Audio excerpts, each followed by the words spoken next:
അസ്സലാമു അലൈക്കും വറഹ്മത്തുള്ളാഹി വബറകാതുഹു. അസ്മാഉല്ലാഹിൽ ഹുസ്ന, അള്ളാഹുവിൻ്റെ ഉത്കൃഷ്ടനാമങ്ങളിൽ ഇൻഷാ അല്ലാഹ് ഇന്ന് നമ്മൾ മനസ്സിലാക്കുന്നത് അള്ളാഹുവിൻ്റെ അസ്വമദ് എന്ന നാമത്തെ സംബന്ധിച്ചാണ്.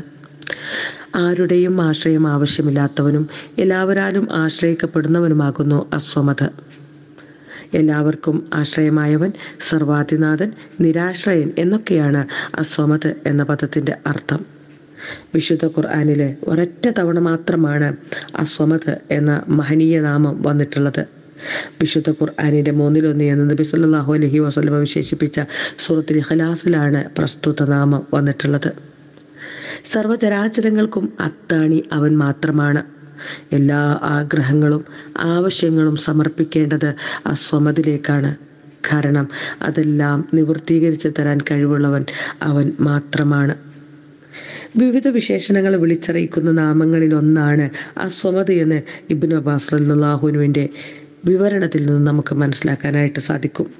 അദ്ദേഹം പറഞ്ഞു, നേതൃത്വത്തിലെ പൂർണ്ണത വരിച്ച സയ്യിദും, ഔന്നത്യത്തിൽ പൂർണ്ണത വരിച്ച ഷരീഫും, മഹത്വത്തിൽ പൂർണ്ണത വരിച്ച അൽ അദീമും, ഹിൽമിൽ പൂർണ്ണത വരിച്ച അൽ ഹലീമും, ധന്യതയിൽ പൂർണ്ണത വരിച്ച അൽ ഖനിയും, ആധിപത്യത്തിൽ പൂർണ്ണത വരിച്ച അൽ ജബ്ബാറും, അറിവിൽ പൂർണ്ണത വരിച്ച അൽ ആലിമും, ഹിക്മത്തിൽ പൂർണ്ണത വരിച്ച അൽ ഹാക്കിമുമാണ് അസ്വമദ്. അതെ, റബ്ബ് നൽകിയ കഴിവ് മാത്രമാണ് മനുഷ്യനുള്ളത്. നിസാരമായ ആ കഴിവിൽ അഹങ്കരിക്കുന്ന മനുഷ്യൻ അതിനിസാരൻ തന്നെ.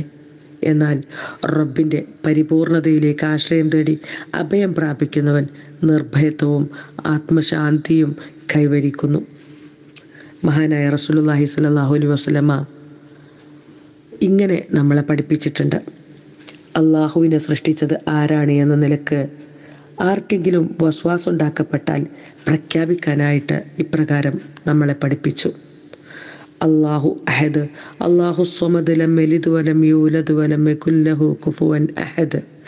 അള്ളാഹു ഏകനാകുന്നു, അള്ളാഹു സ്വമദാകുന്നു, അവൻ ആർക്കും ജന്മം നൽകിയിട്ടില്ല, ആരുടെയും സന്താനമായി ജനിച്ചിട്ടുമില്ല, അവന് തുല്യമായി മറ്റാരും തന്നെ ഇല്ല താനും എന്ന് പറഞ്ഞ ശേഷം അവൻ തൻ്റെ ഇടതുഭാഗത്തേക്ക് 3 തവണ ഉമിനീരിൻ്റെ നനവോടെ ഊതുകയും പിശാചിൽ നിന്നും അള്ളാഹുവിൽ അഭയം തേടുകയും ചെയ്യുവാൻ തിരുമേനി സല്ലല്ലാഹു അലൈഹി വസല്ലം ഉണർത്തി.